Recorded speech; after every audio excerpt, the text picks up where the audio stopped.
ಬೆರಳೋಗಿದೆ ಅವ್ರಿಗೆ ಇವತ್ತೊಂದು ಸೂಪರ್ ಮನೆ ಮದ್ದು ತಿಳಿಸ್ಕೊಡ್ತೀನಿ. ವಿಡಿಯೋನ ಸೇವ್ ಮಾಡ್ಕೊಳ್ಳಿ, ಹಾಗೆ ನಿಮ್ಮ ಫ್ರೆಂಡ್ಸ್ಗೆ ಶೇರ್ ಮಾಡಿ. ನೀವು ನೋಡ್ತಿದ್ದೀರಲ್ವಾ, ಇದನ್ನ ನಾವು ತುಂಬೆ ಗಿಡ ಅಂತ ಕರಿತೀವಿ. ನೀವು ನಿಮ್ಮ ಕಡೆ ಏನಂತ ಕರಿತೀರೋ ಕಮೆಂಟ್ ಮಾಡಿ. ಇನ್ನ ವಿಷಯ ಅಂತಂದ್ರೆ ಏನೆಲ್ಲ ಬೆರಳೋಗಿದೆ ತುಂಬೆ ಗಿಡದ ಎಲೆಗಳನ್ನ ತೊಗೊಂಡು ಚೆನ್ನಾಗಿ ಅದ್ಬಿಟ್ಟು ಅದಕ್ಕೆ ಹರಳೆಣ್ಣೆ ಅಥವಾ ಜೇನುತುಪ್ಪ ಇವೆರಡರಲ್ಲಿ ಯಾವ ಸಿಕ್ಕಿದ್ರೆ ಅದು ಸ್ವಲ್ಪ ಮಿಕ್ಸ್ ಮಾಡ್ಕೊಬೇಕು. ಅದು ಚೆನ್ನಾಗಿ ಮಿಕ್ಸ್ ಮಾಡಿ ನಿಮಗೆ ಬೆರಳೋಗಿದೆಯೋ ಅಲ್ಲಿ ಹಚ್ಕೊಂಡು ಸ್ಮೂತ್ ಆಗಿ ಮಸಾಜ್ ಮಾಡಬೇಕು.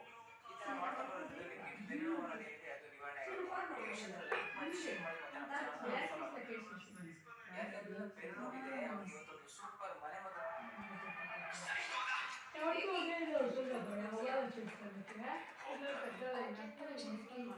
ಗೊತ್ತಿರುವುದಿಲ್ಲ. ಕಪ್ಪಾಗಿರೋ ಕುತ್ತಿಗೆಯನ್ನು ಬೆಳ್ಳಗೆ ಹೇಗೆ ಮಾಡೋದು ಅಂತ ನಾನು ನಿಮಗೆ ಹೇಳ್ತೀನಿ.